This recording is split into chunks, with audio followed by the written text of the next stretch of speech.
पिछली क्लास में हमने नेफ्राइटिस के कॉजेज देखे, ठीक है, जो कि कॉजेज मैंने यहाँ पे लिखे थे, और उससे सेल इन्फ्लामेशन हुआ था और सेल प्रोलिफरेशन होने के कारण से ब्लड फ्लो के अंदर डिस्टर्बेंस आया था, और ब्लड फ्लो के डिस्टर्बेंस आने से यूरिन फॉर्मेशन के अंदर डिस्टर्बेंस आया था, और यूरिन फॉर्मेशन क्या हुआ था, कम हुआ था। तो यूरिन फॉर्मेशन कम हुआ था, उसके सिम्टम मैं यहाँ पे लिख लेता हूँ, ओलिगोयूरिया। ओलिगोयूरिया ये पिछली क्लास में मैंने आपको बताया था।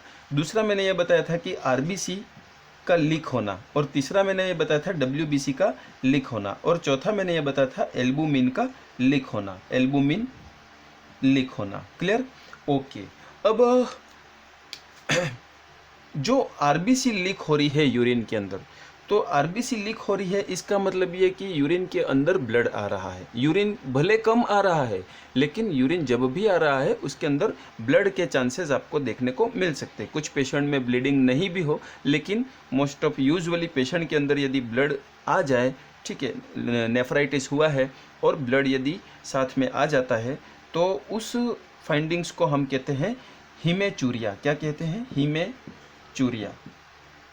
हीमेचूरिया, blood in the urine, that is called haematuria. दूसरी चीज़ डब्ल्यूबीसी आ सकती है, क्योंकि यदि यहाँ पे इन्फेक्शन है और फिल्ट्रेशन के कारण यदि डब्ल्यूबीसी लीक होता है, ठीक है, तो साथ में डब्ल्यूबीसी यदि आता है तो ये इन्फेक्शन को प्रेजेंट करता है। क्लियर? और डेड, राइट, और जो डेड सेल हैं, बैक्टीरियल सेल्स हैं, डेड सेल हैं, वो सारा क्या बनाएंगी? पस फॉर्मेशन साथ में निकालेंगी, और पस यूरिन के साथ आता है। तो यहाँ पे यूरिन जो है हमको कैसे दिखेगी? क्लाउडी यूरिन, क्लाउडी यूरिन, बादलों जैसी क्लाउडी यूरिन की फाइंडिंग हमको मिलती है नेफ्राइटिस के अंदर।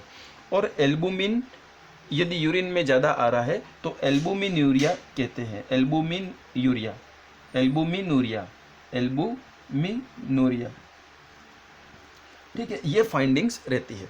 अब मैंने कहा कि सर जो ब्लड सिस्टम है, ये ब्लड सिस्टम है, ठीक है। अब मैं ब्लड सिस्टम को थोड़ा बड़ा बनाऊंगा, और ये ब्लड सिस्टम से ये ग्लोमेरुलर नेफ्राइटिस, और ये जा रहा है। अब ब्लड के अंदर क्या क्या चेंजेस आते हैं? तो ब्लड के अंदर पहला मैंने आपको बताया कि यहाँ पे ओलिगोयूरिया है, यूरिन फॉर्मेशन क्या हो रहा है? कम हो रहा है, यूरिन फॉर्मेशन कम हो रहा है, ओलिगोयूरिया। लेकिन पेशेंट पानी तो पी रहा है, पेशेंट पानी पी रहा है, यूरिन कम बन रहा है, फिर पानी पी रहा है, यूरिन कम बन रहा है, पानी पी रहा है, यूरिन कम बन रहा है। तो क्या कंडीशन बनेगी कि यूरिन कम बन रहा है, लेकिन ब्लड के अंदर पानी क्या हो जाएगा? बढ़ता जाएगा। तो ब्लड वॉल्यूम क्या हो जाएगा? बढ़ जाएगा, और ब्लड वॉल्यूम के बढ़ने से patient will be suffer from the hypertension, क्योंकि ब्लड वॉल्यूम बढ़ा हुआ है और वो फिल्टर होके यूरिन के अंदर कन्वर्ट नहीं हो पा रहा है। क्यों नहीं हो पा रहा है? नेफ्राइटिस के कारण से। दूसरा हम ये देखते हैं कि ब्लड के यूरिन के अंदर जब आरबीसी और डब्ल्यूबीसी ये निकलते हैं, तो ब्लड के अंदर आरबीसी क्या हो जाएंगे? कम हो जाएंगे। और क्या सिम्टम आ सकता है? एनीमिया का सिम्टम आ सकता है। दूसरा ये कि नेफ्राइटिस डिजीज़ है, किडनी का काम है एरिथ्रोपोएसिस फॉर्मेशन, ठीक है।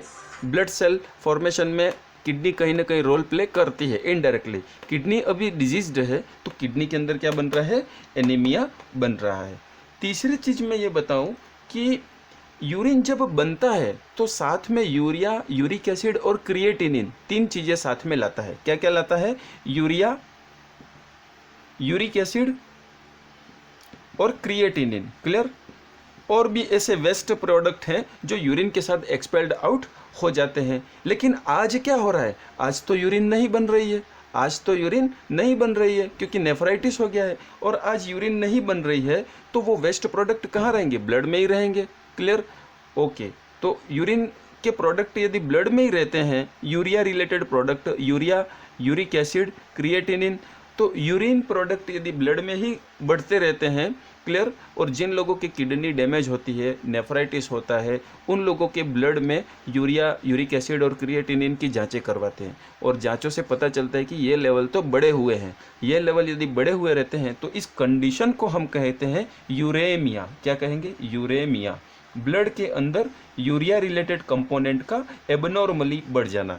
आपके ब्लड में भी यूरिन रिलेटेड वेस्ट तो है, लेकिन किडनी उनको time time to expel out करती है, बाहर निकालती है। लेकिन यदि किडनी फंक्शन प्रॉपर ना करेगी, यूरिन फॉर्मेशन प्रॉपरली नहीं होगा, तो ब्लड के अंदर यूरिन रिलेटेड वेस्ट बढ़ जाएंगे, जिसको हम क्या कहेंगे, यूरेमिया। क्लियर? यहाँ पे हिमेचूरिया याद रखना है, यहाँ पे यूरेमिया याद रखना है। ओके, नेक्स्ट हम देखते हैं, यदि ये चीज़ें बढ़ती जाएंगी तो ब्लड के अंदर इरिटेबिलिटी बढ़ जाएगा। क्लियर? ब्लड के अंदर ये वेस्ट प्रोडक्ट यदि बढ़ जाते हैं तो ये चीज़ें ऐसी हैं जो वाइटल ऑर्गन्स को इरिटेट करेंगी, और वाइटल ऑर्गन को इरिटेट करेंगी तो यहाँ पे डिफ़िकल्टी ऑफ ब्रीदिंग का सिम्टम भी आपको देखने को मिलेगा। क्या देखने को मिलेगा? Difficulty of breathing. इसके बाद ये ब्लड कैसा है? करप्टेड ब्लड है। ये ब्लड कैसा है? करप्टेड है। क्यों? क्योंकि यहाँ के यूरिया के वेस्ट प्रोडक्ट ब्लड के ही अंदर घूम रहे हैं। यदि ये किडनी के द्वारा प्रॉपरली प्योरीफाई हो जाता है तो किसी को कोई इशू नहीं है, लेकिन यदि ब्लड के वेस्ट यूरिन के थ्रू बाहर एक्सपेल आउट नहीं हो पा रहे हैं और ये यूरेमिया यदि बढ़ता जाता है तो ये ब्रेन के टिश्यूज़ को भी इरिटेट करता है। कहाँ इरिटेट करेगा? ब्रेन के टिश्यू को। और ब्रेन के टिश्यू को इरिटेट करने से दो कंडीशन आएंगी, ड्राउजीनेस एंड कन्फ्यूज़न। क्या कंडीशन आएगी? Drowsiness and confusion. Clear? Confusion, जो कि आपको नहीं होना है अभी। Next, joint stiffness. अब सर मैंने कहा कि यूरिक एसिड बढ़ गया, ठीक है, ब्लड के अंदर क्या हो गया? यूरिक एसिड बढ़ गया। अब जिन पर्सन्स की किडनी प्रॉपर फंक्शन नहीं करती है, जिन पर्सन की किडनी प्रॉपरली डैमेज नहीं होती है, इनका यूरिक एसिड ब्लड के अंदर क्या होता है? बढ़ जाता है। और ये यूरिक एसिड यहाँ पे इकट्ठा होके रीनल स्टोन तो बनाएगा, ठीक है, एसिटिक स्टोन बनाएगा, या ऑक्सेलेट भी इकट्ठा होके ऑक्सेलेट स्टोन बनाएगा, वो तो प्रॉब्लम देगा ही देगा। लेकिन दूसरी प्रॉब्लम क्या देगा? यूरिक एसिड जॉइंट्स के बीच में भी ऑक्यूमुलेट हो जाएगा। लेग्स, हैंड्स के जो जॉइंट्स हैं, ठीक है, जैसे नी जॉइंट हो गया, एल्बो जॉइंट हो गया, तो आपने देखा होगा जिन लोगों को किडनी प्रॉब्लम रहती है उनको जॉइंट पेन भी होता है। तो यहाँ पे यूरिक एसिड के डिपोजिशन कहाँ होगा? जॉइंट के अंदर।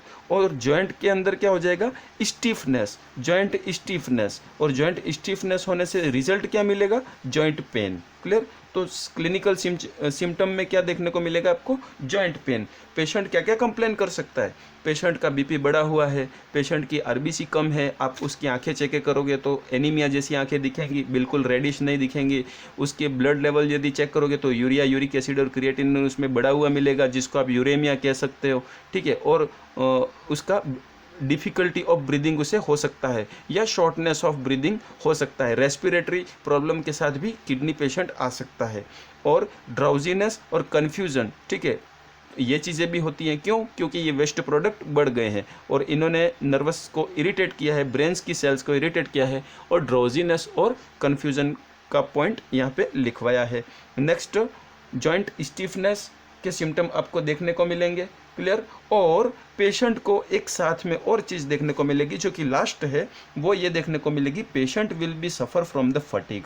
उसको फटीग, क्योंकि उसके लंग्स प्रॉपर फंक्शन नहीं कर रहे, ब्रेन को प्रॉपर प्योर ब्लड नहीं मिल रहा है, ब्लड के अंदर वेस्ट बढ़ गए हैं और हाइपरटेंशन भी हो गया है।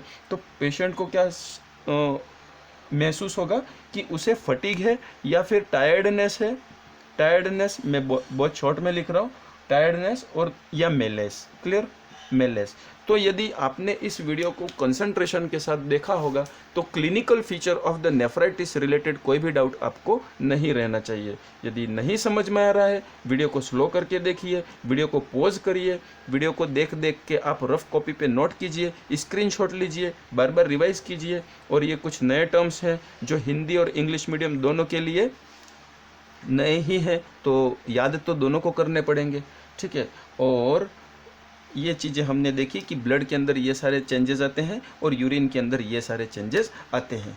एक चीज़ और बताना चाहूँगा कि यहाँ पे जो एल्बुमिन रिलीज़ हो जाता है, ये एल्बुमिन रिलीज़ होता है, लेकिन हम जब नेक्स्ट डिजीज़ यदि नेफ्रोटिक सिंड्रोम जिस दिन पढ़ेंगे, ठीक है, तो नेफ्रोटिक सिंड्रोम के अंदर ये डैमेज सबसे ज़्यादा होता है, एल्बुमिन का डैमेज ज़्यादा होता है, और उसी कारण से वहाँ पे एल्बुमिन का कमी आ जाती है और इससे रिलेटेड सिम्टम वहाँ पे बढ़ जाते हैं।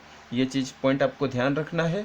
और बस बाकी तो कॉजेज़ मैंने आपको समझा दिया, ये कंडीशन समझा दी, नेफ्राइटिस क्या होता है, ब्लड के अंदर क्या क्या चेंजेस आते हैं, हाइपरटेंशन क्यों होता है, एनीमिया के क्यों चांसेस बढ़ जाते हैं, ये यूरेमिया क्यों हो जाता है, इरिटेबिलिटी क्यों हो जाता है, सब मैंने अच्छे से समझा दिया।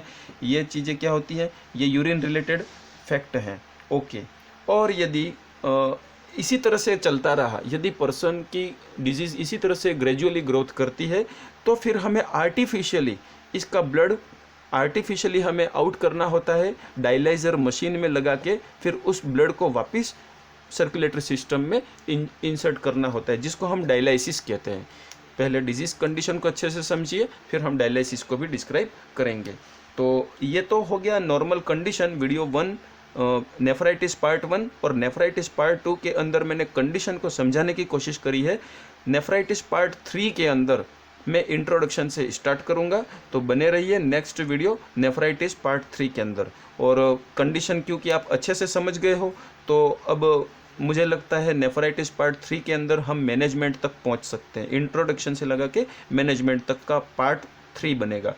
3 वीडियो आपको कंफर्म क्लियर यदि अच्छे से देख लोगे, कंसंट्रेशन से देख लोगे, तो नोट्स भी इसी के अंदर हैं। और फिर भी यदि आपको ज़रूरत लगती है तो मैं नोट्स आपको अवेलेबल करवा दूंगा। Okay, thank you. Next video के लिए कंटिन्यू रहे नेफ्राइटिस पार्ट 3।